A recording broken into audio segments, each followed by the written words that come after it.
Everyone, welcome back to our YouTube channel.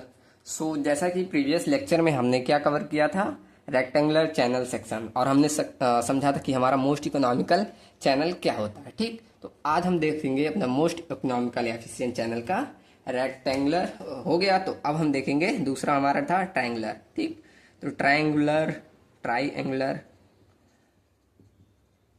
Channel section. ठीक, तो इसको हम प्रूव करने वाले हैं कि ये हमारा किस तरह मोस्ट इकोनॉमिकल होगा। ठीक, चलिए तो पहले बना लेते हैं फिगर इसी का। ठीक, चलिए फिगर यहाँ से बनाते हैं, एक सेकंड फिगर बनाने में लगेगा। ये हमने बना दिया चैनल सेक्शन, इसी तरह रहेगा ना रेक्टेंगुलर। अब थोड़ी नीचे ऐसे बनाएंगे। अभी बताएं, कई लोग सोचते हैं कि ऊपर ही क्यों चौड़ा रखा है, ये थोड़ा टिल्ट हो गया। रुकिए हम अच्छे से बना ले। अच्छा तो लग रहा है, ठीक, थोड़ा टिल्ट, चलिए सही है। ठीक, तो अब आप सोच रहे होंगे कि हमने ऐसा क्यों बनाया, हमने ऐसा भी तो बना सकते हैं, ऐसा भी। अब आप बताइए, कोई भी आप चैनल बनाएंगे तो ऐसे थोड़ी, वो ऊपर वाला चौड़ा ही तो रहता है। इस तरह आप देखे होंगे नहर में, नहर तो ज़्यादा ट्राइपोजॉइडल बनता है। इस तरह आपने देखा होगा कि अगर कोई भी रहेगा तो नीचे की तरफ ऊपर वाली विथ क्या होनी चाहिए, चौड़ी होनी चाहिए। ठीक, तो इस तरह ये रहता है। अब ना कि इस तरह रहेगा। ठीक, तो ऊपर ये इस तरह रहता है, इस तरह थोड़ी रहेगा। ठीक, तो इसी तरह, इसीलिए इसे इस तरह प्रूफ किया जाएगा। ठीक, चलिए अब इसके लिए हम क्या करते हैं, इसके दो भागों में बांट लेते हैं। चलिए इसे हमने दो भागों में बांट लिया। इसमें फिगर से भी थोड़ा सीखना पड़ेगा आपको। पहले फिगर को पूरा एकदम क्लियर कर लेते हैं। ठीक, तो ये आपका हो गया दो भागों में फिगर। ठीक, चलिए अब मानते हैं इसकी पूरी ये जो बीच की विड्थ मतलब डेप्थ है, ये मान लीजिए y है, यहाँ तक, पूरे यहाँ तक। ठीक, ये मान लीजिए y है। ठीक, तो ये y होगी, मान लीजिए ये किस स्लोप पे है, 1/m के स्लोप पे है। ठीक, अब बताइए, ये आपको स्लोप मालूम चल गया, ये मान लीजिए x डिस्टेंस है। अब बताइए ये आप ये x की वैल्यू फाइंड कर सकते हैं, कर सकते हैं। चलिए करते हैं। तो मान लीजिए ये किसी एंगल पे है, ये किसी थीटा एंगल पे है, और ये भी किसी थीटा एंगल पे है। ठीक, तो हम क्या करते हैं, दोनों में tan थीटा ले लें।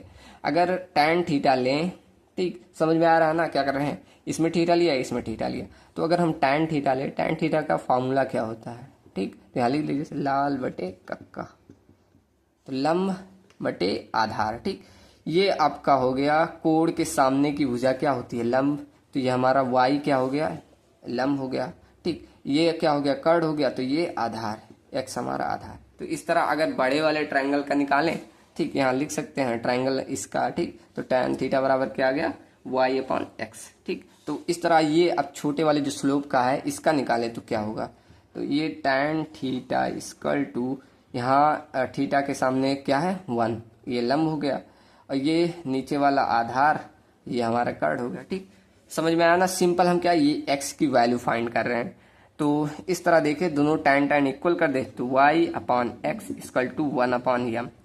ये समझ लीजिए, ये यही सेम कॉन्स्टेंट जो कॉन्सेप्ट है, ये हम किसमें, ट्राइपोजॉइडल में यूज करेंगे। ठीक, तो इसीलिए ये इंपॉर्टेंट है, ये थीटा वाला समझिए, वहां भी समझेंगे। यहाँ थोड़ा दिख नहीं रहा, चलिए ठीक, अब दिख रहा होगा। ठीक, तो कहाँ तक समझे, हमने क्या किया, एक ट्रायंगुलर सेक्शन बनाया, दोनों में ये हमने डेप्थ माना, ये एक स्लोप माना, ये 1/m का स्लोप है। ठीक, अब हमने क्या किया, एक थीटा एंगल दोनों में कंसिडर किया, यहाँ से ये थीटा एंगल पे है और यहाँ से ये थीटा एंगल पे है। ठीक, तो अब क्या करेंगे कि हम tan थीटा का दोनों में मान निकालेंगे। अगर देखें tan थीटा इक्वल टू क्या होता है इसमें, y/x। अब tan ही क्यों लिया, क्योंकि हमें मालूम है कि ये अब इसकी लंब है और ये इसकी आधार है। ठीक, और यहाँ भी ये इसका लंब है और ये इसका आधार है, इसीलिए हमने tan लिया। ठीक, अब हमें कर्ण मालूम नहीं है तो क्यों कर्ण की वैल्यू लें, ठीक, इसीलिए नहीं लिया। ठीक, चलिए ये इतना क्लियर हो गया। अब हमने क्या किया, दोनों tan को इक्वल कर दिया। अब यहाँ से हम x की वैल्यू सिंपली फाइंड कर सकते हैं। अब x को इधर मल्टीप्लाई करके इधर ये भेज दो, तो y/m बराबर x। ठीक, समझ में आया है, एकदम क्लियर। ठीक, तो x की वैल्यू अब यहाँ x के स्थान पे क्या रख देते हैं, क्या हमने पाया my। ठीक, y/m या my। ठीक, तो my लिख दो। ठीक, सिंपली इधर भी वही हो जाएगा my, वही सब यहाँ भी बना दो, स्लोप बना दो, डेप्थ तो वही रहेगा। ठीक, तो इस तरह ये हो गया। अब ये बताइए, ये मिटा दे, ये तो समझ में आ गया ना, ये लिख लीजिएगा, ये बगल में लिख लीजिएगा क्योंकि भूल जाएगा आपको, तो ये इंपॉर्टेंट है। ठीक, तो ये आ गया। अब यहाँ से एम वाई मिल गया, यहाँ भी एम वाई, तो टोटल अगर लिखे टोटल 2my हो जाएगा। ठीक, यहाँ से टोटल लेंथ, अब टोटल लेंथ मालूम चल गया तो हमें ये स्लोप निकाल सकते हैं, निकाल लेंगे। ये भी कैसे, ये देखिए ये क्या होता है हमारा, ये हमने पढ़ा यहाँ से थीटा एंगल पे है, ये हमारा थीटा क्या हो गया, लंब हो गया, ये हमने आधार माना था। तो इस तरह अगर हम, ये हमें लंब मालूम है, आधार मालूम है, हमें क्या निकालना है, कर्ण निकालना है, लगा दीजिए पाइथागोरस। ठीक, तो कर्ण इक्वल टू क्या होता है, कर्ण का स्क्वायर बराबर लंब का स्क्वायर प्लस आधार का स्क्वायर। ठीक, ये हमने पढ़ा है। ठीक, यहाँ थोड़ा साइड करके पहले यही सब कर ले। तो कर्ण का स्क्वायर बराबर लंब का स्क्वायर प्लस आधार का स्क्वायर। अब बताइए लंब कितना था इसमें, y, तो यहाँ लिख दे y का स्क्वायर प्लस आधार हमने कितना निकाला, my निकाला, तो my का स्क्वायर। ठीक, सिंपली। अब देखिए कर्ण को हम क्या करेंगे, स्क्वायर है इधर भेजेंगे, तो k की वैल्यू अंडर रूट में y स्क्वायर प्लस my का square, m square y square. ठीक, तो अब दोनों में देखिए y स्क्वायर कॉमन है, यहाँ भी y स्क्वायर, यहाँ भी y square, y square square बाहर लें अगर तो k इक्वल टू ऐसे लिख सकते हैं, पहले सिंपल y स्क्वायर को हमने कॉमन लिया तो 1 प्लस m स्क्वायर लिख सकते हैं। अब y स्क्वायर है, y को बाहर लिख दिए तो कर्ण बराबर क्या है, y under root 1 plus m square. Simple, समझ में आया ना। ठीक, तो इस तरह आप यहाँ लिख दीजिए, हमें स्लोप भी मालूम चल गया। सिंपल, समझ में आया ना कैसे, तो यहाँ लिख दीजिए स्लोप हमने कितना निकाला, y under root 1 plus m square. इस तरह हमने फिगर का हर कुछ सब कुछ फाइनल मालूम कर लिया। ठीक, कोई भी डाउट हुआ पूछिएगा। ठीक, तो चलिए ये सिंपल क्लियर, एकदम सिंपल, किस पे, पाइथागोरस प्रमेय से हमने ये निकाला, ये tan के फार्मूले से निकाला। चलिए ये इरेज करें। अब हम अपने आ जाते हैं प्रूफ पे। पैरामीटर को हम क्या करेंगे, इसमें मिनिमम, हमारा टारगेट क्या है, पैरामीटर को मिनिमम करना। ठीक, चलिए तो पहला स्टेप हर जगह हमें यही देखना है, क्या, एरिया, उसके बाद पैरामीटर, उसके बाद हमने पैरामीटर को मिनिमम करना है। ठीक, चलिए पहले एरिया देखते हैं। एरिया का फॉर्मूला क्या होता है, एरिया इक्वल टू 1/2 ब्रेथ ले ले, ये पूरा ब्रेथ कितनी है 2my, डायरेक्ट कर रहे हैं। ठीक, ब्रेथ अपॉन हाइट कितनी है y। ठीक, समझ में आया ना। ये तो ट्रायंगुलर सेक्शन का एरिया मालूम होगा, 1/2 length into breadth into height. ठीक, तो ये हो गया 1/2। चलिए सॉरी फॉर डिस्टर्बेंस, तो कंटिन्यू करते हैं। तो क्या हुआ था, एरिया हमने निकाल दिया 1/2, ये हमारी ब्रेथ हो गई, ये हमारी हाइट हो गई। ठीक, तो 1/2 इसको मल्टीप्लाई करिए तो y का इसमें करेंगे तो 2my का स्क्वायर। ठीक, यहाँ से 2 से 2 काट दीजिए तो एरिया फाइनली हमें क्या मिल गया, my स्क्वायर। ठीक, एरिया को ऐसे रखे रहिए। एरिया को हम इसमें भी कन्वर्ट कर सकते हैं कुछ में, कैसे कन्वर्ट करेंगे, चलिए इसको हम क्या करते हैं, इस तरह एरिया अपॉन, इसको m को यहीं रख देते हैं, नहीं y के टर्म में रखा जाएगा। ठीक, तो m equal to y square रख सकते हैं ना। कैसे किया, m को इधर भेज दिया तो ये डिवाइड और मल्टीप्लाई में है, इधर आ जाएगा, डिवाइड में हो जाएगा। ठीक, तो यहाँ स्क्वायर है, इसको क्या कर दें, सिंपल स्क्वायर को इधर भेजेंगे तो अंडर रूट आ जाएगा, अंडर रूट y। ठीक, तो इसे कुछ इस तरह कन्वर्ट करेंगे, ये ध्यान रखिएगा, अभी इसका यूज हम करेंगे। ठीक, कैसे किया बता दिया। क्या किया, area equal to my square हमने निकाला, y स्क्वायर को यहाँ रखा, ये m को इधर भेजा, 1/m हो गया। अब स्क्वायर को इधर भेजेंगे तो अंडर रूट हो जाता है। ठीक, तो इस तरह हमने y बराबर क्या निकाल लिया, under root a/m, area upon m। ठीक, m हमारा ये है स्लोप। ठीक, चलिए ये निकाल लिया। अब तो सिंपल, अब हम निकालेंगे अगला पैरामीटर। ठीक, पैरामीटर, ओके। तो पैरामीटर इक्वल टू क्या होती है, जितने में हमारा पानी बहता है। ठीक, तो पैरामीटर में अब देखिए, अब हम चैनल की तरफ ले जाए आपको। अब बताइए यहाँ पर पानी कहाँ तक बह रहा है। ठीक, अगर देखें तो ये तो ऊपर वाला लेयर है, इसे छोड़ दीजिए, यहाँ से पानी बहेगा, यहाँ से पानी बहेगा, इसी के अंदर तो बहेगा, यहाँ ऊपर थोड़ी बहेगा। ठीक, ऊपर मतलब ये हमारा ऊपरी वायुमंडल एटमॉस्फेयर सरफेस हो जाता है। ठीक, तो इसे नहीं कंसिडर करते हैं। ठीक, तो जैसे हमने रेक्टेंगुलर में नहीं लिया, ये नीचे वाला लिया था, ये वाला लिया, ये वाला लिया था। अब ये वाला थोड़ी हमने कैलकुलेट, ये तो नीचे था, इसमें नीचे कुछ है ही नहीं, तो इसे नहीं, ये वाले ले लेंगे, ये वाले ले लेंगे। ठीक, तो इस तरह अब पैरामीटर इसका देखें तो एक साइड का क्या है हमारा y under root 1 plus M square plus Y under root 1 plus M square. कैसे हुआ ना, तो यहाँ समझ में आया। यहाँ फिगर देख लीजिए, ये वाला लिया इतना भाग और ये वाला इतना भाग, दोनों जोड़ दिए, ये हमारा पैरामीटर आ गया। ठीक, चलिए सिंपल। अब parameter equal to P equal to लिख दीजिए, ये सेम है तो इसे ऐसे लिख सकते हैं 2y under root 1 plus M square. ठीक, सिंपल, समझ में आया। अब हमने जो y की वैल्यू निकाली थी वो यहाँ लाकर पुट कर दो। ये हमने y की वैल्यू निकाली, यहीं लाकर रख दो। तो parameter p equal to 2 into Y बराबर क्या है under root a upon m under root 1 plus M square. अब बताओ, ये भी अंडर रूट में, इसे ऐसे लिख सकते हैं, मुझे बता ना, ऐसे लिख सकते हैं ना, under root a upon under root m। कोई दिक्कत थोड़ी है, दोनों अंडर रूट में ही हमने लिखा। ठीक, और नीचे कर दो हम, चलिए स्पेस हो गया। ठीक, तो यहाँ under root a under root m। ठीक, अब बताओ, ये अंडर रूट है, ये भी अंडर रूट है, इसे अंदर भेज सकते हैं, भेज सकते हैं, सेम है। ठीक, अंडर रूट a भी तो मल्टीप्लाई हो ही सकता है। तो parameter p equal to 2 into under root a। अब बताओ, इसे ऐसे लिख दें 1 plus M square upon m। ठीक, अंडर रूट में जाएगा तो ये 1 अपॉन m ही तो रहेगा, ये अंडर रूट में तो है। ठीक, नीचे ही है लेकिन अंडर रूट में है। ठीक, इतना तो समझ में आता ही होगा।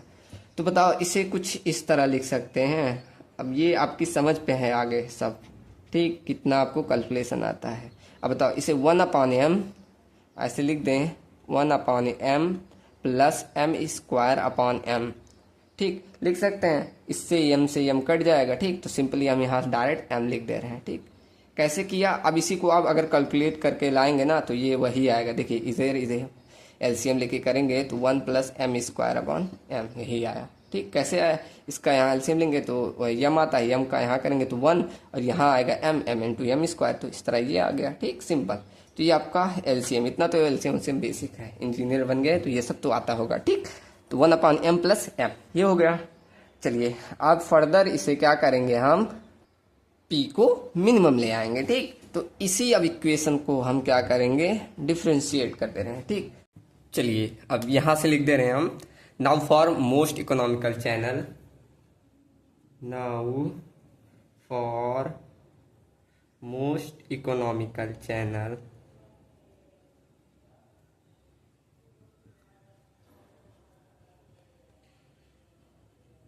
हम क्या करते हैं, हमें मिनिमम चाहिए।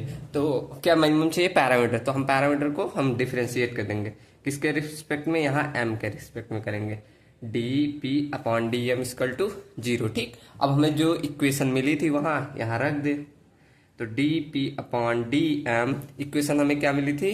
ठीक, तो मिली थी 2 अंडर रूट, यही मिला था ना, 2 under root into under root में 1 अपॉन m प्लस m, यही इक्वेशन था।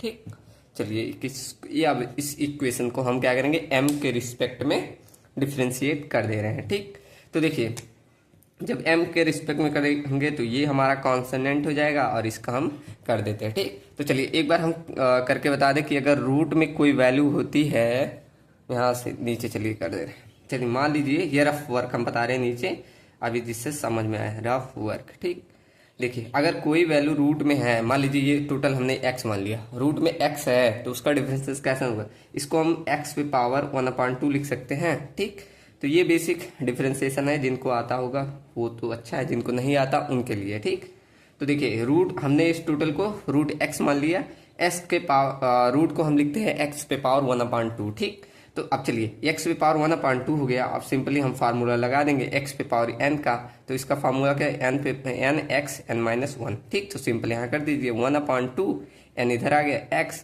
और n-1। ठीक, तो हो जाएगा 1/2 - 1। ठीक, अब इसको कैलकुलेट कर लीजिए, कितना है 1/2 x और ये हो जाएगा -1/2। ठीक, तो इसको अगर सॉल्व करेंगे 1/2 ये माइनस का अंडर रूट x आ जाएगा। ठीक, डायरेक्ट या तो इसे नीचे भेजिए। ठीक, तो ये आ जाएगा, माइनस को नीचे भेजेंगे तो हो जाएगा x पे पावर 1/2, नीचे भेजेंगे जैसे यहाँ ऊपर यहाँ जैसे कोई वैल्यू नीचे अगर रहती है, जैसे प्लस का 1, तो ऊपर भेजते हैं माइनस का हो जाता है। उसी प्रकार अगर हमारा कोई वैल्यू ऊपर माइनस में है, जब इसे नीचे भेजेंगे तो ये प्लस हो जाता है। ठीक, ये सब बेसिक कॉन्सेप्ट है मैथ के, अगर आते होंगे तो अच्छा है, नहीं आते तो सीखिए। ठीक, तो यहाँ से ये हमने नीचे भेज दिया। अब इसको सिंपली क्या करेंगे, कन्वर्ट कर लेंगे 2 और एक्स अपान 1/2 को लिखेंगे अंडर रूट में x। ठीक, सिंपल। तो ऐसे सेम जैसे इसको x माना, टोटल को अगर x माने तो यही वैल्यू आएगी, बस यहाँ x के स्थान पे ये रख दें। चलिए रख दे रहे हैं। अब ये टोटल हम इरेज कर दे, जो लास्ट में वैल्यू आई है वही हम यहाँ रख देंगे। जैसे कि अब ये हमारा तो कॉन्सोनेंट क्या हो गया, कॉन्सोनेंट। ठीक, कांस्टेंट बोला हूँ, सॉरी, कांस्टेंट। ठीक, तो ये अंडर रूट 2a और इस under root 1/m plus m का करेंगे तो आ जाएगा 1/2 अंडर रूट में। अभी x की वैल्यू ये टोटल थी, इसे मान लीजिए 1/m प्लस m। ठीक, अब देखिए जब अंडर रूट x का करेंगे तो 1 हो जाएगा। जैसे कि एक बार हमने किया तो ये आया 1/2 अंडर रूट में x। अब एक बार x करेंगे तो इनटू में 1 हो जाएगा। लेकिन यहाँ जब x का करेंगे तो एक बार यहाँ भी x का टोटल जो अंदर है इसका भी हम करेंगे तो 1/m का क्या होगा, एक बार 1/m के करेंगे, एक बार m का करेंगे। चलिए, तो 1/m का जब आप करेंगे तो इसको ऊपर ले जाइए माइनस का 1। अब वही फार्मूला लगा दीजिए, तो लगाएंगे माइनस का 1m -1 तो ये फाइनली आएगा -1m पे पावर -2। इसको लिख देंगे -1/m²। ठीक, तो सिंपली आ जाएगा यहाँ -1/m² और यहाँ m का हो जाएगा 1। ठीक, सिंपल। अगर डिफ्रेंसिएशन आपको आता है तो अच्छी बात है, आपको क्लियर हो जाएगा कैसे क्या होता है। ठीक, सिंपल कुछ नहीं किया, बस क्या डिफ्रेंसिएशन हमने किया है। ओके, चलिए अब देखिए ये यहाँ मल्टीप्लाई में है और ये यहाँ डिवाइड में है और ये ऊपर आ का केस है। ठीक, तो अगर इसको हम क्या करें, इस साइड भेजे, ये डिवाइड वाला केस, तो यहाँ 0 से ये 0 हो जाए। ये यहाँ मल्टीप्लाई में है, इधर भेजेंगे ये भी 0। सिर्फ हम इतने को रोक देंगे 1/m + 1 = 0। ऊपर वाला यही बचेगा, ये जो मल्टीप्लाई में है और ये जो नीचे डिवाइड में है। ठीक, इसको हम इधर भेजे, 0 हो गया। ठीक, चलिए अब हम सिंपली इसको सॉल्व कर लेते हैं। ये माइनस वाली वैल्यू को इधर भेजेंगे अगर तो क्या प्लस में हो जाएगा, तो 1 = यहाँ ये स्क्वायर था तो यहाँ स्क्वायर लगा दीजिए। ठीक, तो 1/, ये वाली वैल्यू हमने इधर भेज दिया तो 1/m²। ठीक, चलिए नीचे कर दे, दिखेगा, हाँ अब दिख रहा है। ठीक, चलिए तो यहाँ तक हो गया, = ये 0 के इधर हमने भेज दिया। अब देखिए m² को यहाँ डिवाइड में है, m² इधर भेजे तो मल्टीप्लाई में इधर हो जाएगा तो 1 से 1। ठीक, तो यहाँ से m की वैल्यू निकाले तो √1, तो m की वैल्यू फाइनली हमें क्या मिल गई, 1। ठीक, सिंपल हमने यहाँ से क्या निकाला, m की वैल्यू। एक बार चलिए फिर से एक बार फास्ट रिवीजन कर दे रहा।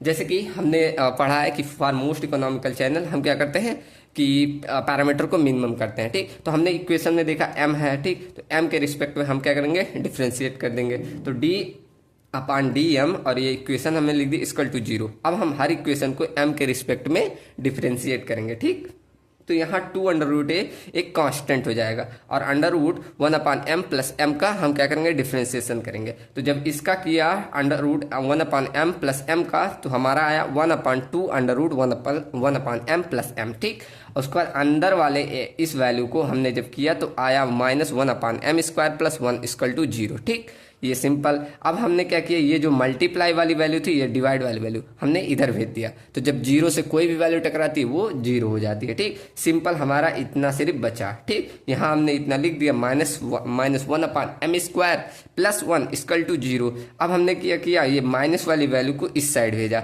ठीक, तो यहाँ क्या बचा, 1 = 1/m²। अब m² यहाँ डिवाइड में है, इधर भेजेंगे तो मल्टीप्लाई में हो जाएगा, तो यहाँ से मिला m² = 1। तो m = क्या हो जाएगा, √1। 1 का √1 होता है। सिंपली हमें यहाँ से क्या मिल गया, m = 1 मिल गया। ओके, चलिए अब यहाँ से हम एक एक करके सब चीज निकालते हैं। चलिए इस साइड थोड़ा कर दे। चलो पहले हम निकाल लेते हैं, यहाँ थीटा निकालना रहेगा। तो बताइए यहाँ tan θ अगर हम स्लोप में देखें तो क्या निकाले थे, 1/m, यही निकाले थे। तो अगर हमें m की वैल्यू कितनी मिली, 1, तो यहाँ से tan θ क्या मिल गया, 1। अब बताइए थीटा में tan का मान कब 1 होता है, तो हो जाएगा 45 डिग्री। आप ऐसे निकाल के दो tan इनवर्स इक्वल टू ये क्या करेंगे, इधर भेजेंगे tan इनवर्स 1 का मान थीटा इक्वल टू आप निकालेंगे कैसियो में तो आ जाएगा 1। ठीक, चलिए तो इस तरह हम बता सकते हैं थीटा इक्वल टू कितना आ गया 45 डिग्री। ये आपका फर्स्ट हमने निकाला।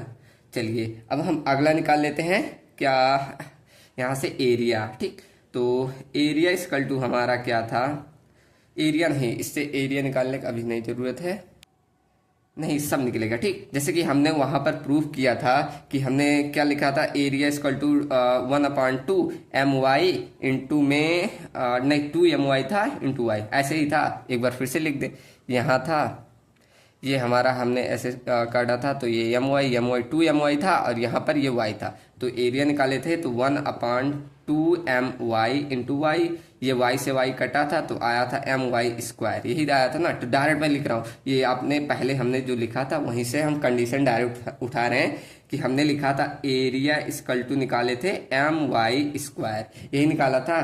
तो अब हमने जो यम की वैल्यू है वो फाइंड कर ली है, तो यहाँ से यम की वैल्यू रख दे रहे हैं। यम की वैल्यू कितनी 1 रखेंगे तो एरिया इक्वल टू ए आ जाएगा हमारा Y स्क्वायर। ठीक, सिंपल समझ में आया क्या, हमने आगे प्रूफ किया था एरिया बराबर MY स्क्वायर, यम की वैल्यू यहाँ लाकर पुट कर दी, बस सिंपल। तो ए बराबर Y स्क्वायर। अब यही एग्जाम में पूछ सकता है। ठीक, कब, कंपटीशन एग्जाम में, और जब आप न्यूमेरिकल लगाएंगे तो वहाँ पूछेगा। ठीक, न्यूमेरिकल का अलग से आपको प्लेलिस्ट मिलेगा, वहाँ पर आप देखेंगे ओशिप का, वहाँ न्यूमेरिकल अब हम करवाए हैं। ठीक, तो वहाँ से हम न्यूमेरिकल कर सकते हैं। चलिए फर्स्ट सेकंड निकाल लिया हमने एरिया। अब थर्ड हमारा रहता है पैरामीटर। चलिए पैरामीटर भी निकाल लेते हैं। पैरामीटर अब हमने जो वहां सब प्रूफ किया वही यहाँ यूज होगा। पैरामीटर P इक्वल टू हमने एक साइड स्लोप ये जोड़ा था, एक साइड स्लोप ये, तो हमें मिल के आया था 2y√1 प्लस M स्क्वायर, यही निकल के आया था, याद करिए। ठीक, अब लिखे हैं तो नोट्स में देखिए एक बार। पैरामीटर इक्वल टू हमने यही प्रूफ किया। अब हमने यहाँ से M की वैल्यू फाइंड कर ली, M की वैल्यू पुट कर दो, P equal to 2y√1 plus 1 equal to क्या आ जाएगा, P बराबर 2y√2। ठीक, सिंपल, इसे ऐसे भी आसानी से लिख दो 2√2 इंटू वाई। ठीक, या ऐसे भी लिख सकते हैं। ठीक, वही है, बस अरेंज अच्छे से एक क्या किया दिखा नहीं, सॉरी।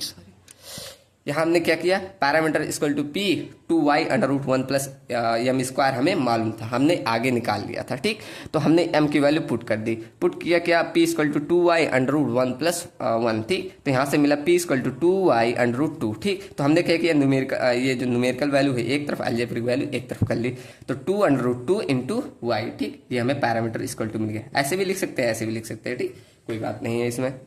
चलिए, तो हमने पैरामीटर भी निकाल लिया। अब निकालते हैं हाइड्रोलिक रेडियस और डेप्थ। ठीक, तो hydraulic radius R equal to fourth हम निकाल लेते हैं, हाइड्रोलिक रेडियस।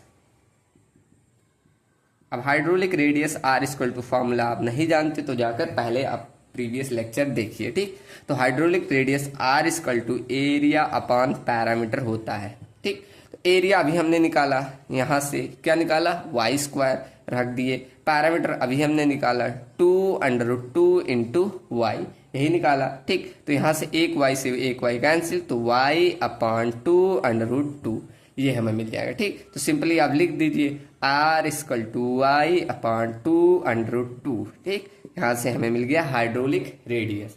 चलिए एक लास्ट और निकालते हैं, हाइड्रोलिक डेप्थ। चलिए उसको यहाँ नीचे लिख दे रहा हूँ, पांचवा लिख दे रहे हैं, हाइड्रोलिक डेप्थ।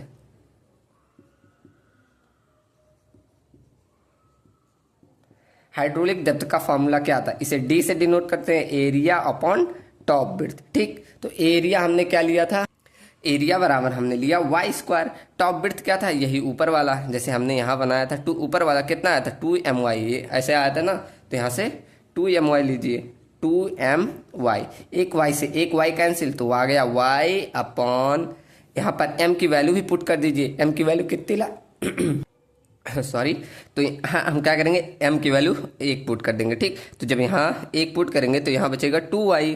तो यहाँ लिख दिए, पहले m की वैल्यू हमने निकाला है 1, तो 1 यहाँ पुट कर देंगे। ठीक, तो यहाँ 2y बचेगा, एक y से y कैंसिल, तो y अपॉन 2 आएगा। ठीक, तो यहाँ depth equal to y upon 2। अब यही सब आपको ध्यान रखना है। ओके, चलिए, तो यहाँ से हमने बेसिक टर्म निकाल लिए। अब हम एक चीज प्रूफ करेंगे।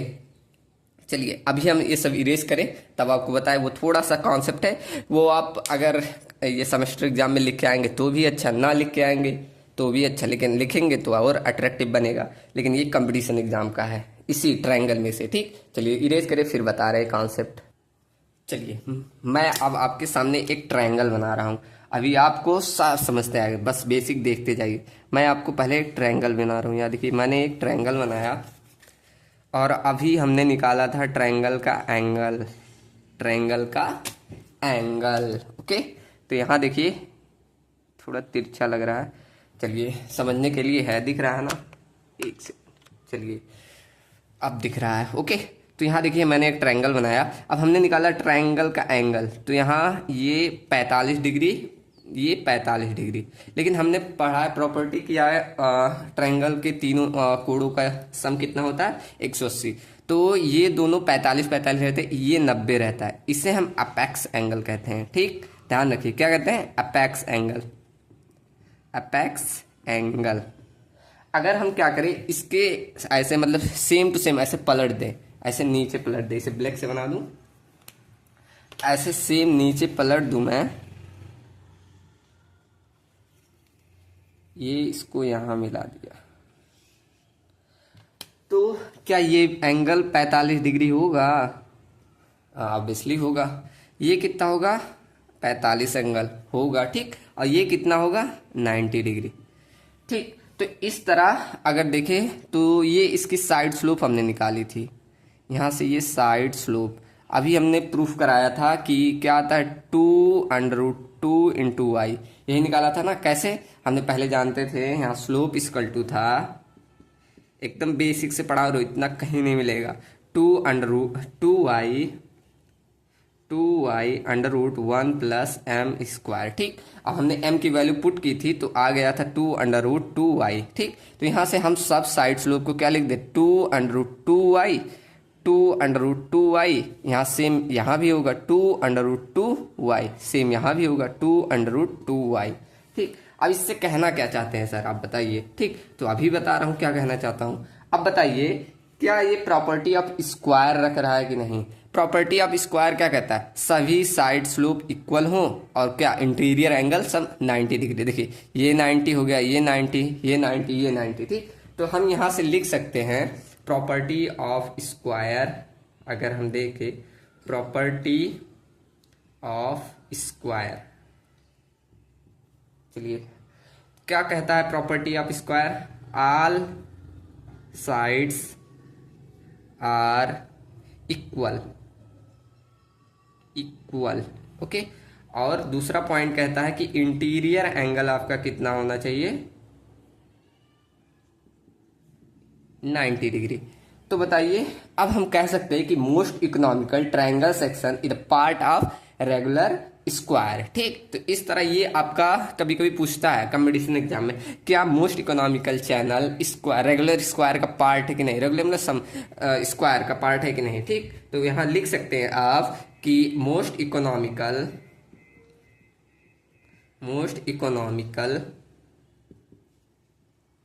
Triangular section is the part of regular square। ठीक, सिंपल समझ में आया? इतना अगर कर दिए आप किसी भी सेमेस्टर एग्जाम में, अगर आपको 7 नंबर दिया तो 7 में से वो आपको 6.5 नहीं पूरे 7 देगा, एक नंबर नहीं, एक पॉइंट नहीं काटेगा। ठीक, क्योंकि आप इतना डिटेल करके आए, बस वो पढ़े, ऐसा नहीं कि ऊपर से चेक कर दे। अगर उसने मतलब कभी कभी लापरवाही होती है तो अगर इतना डिटेल देखेगा 100% नंबर देगा। ठीक, तो इस तरह आपका क्या होता है, ट्रायंगुलर सेक्शन समाप्त होता है।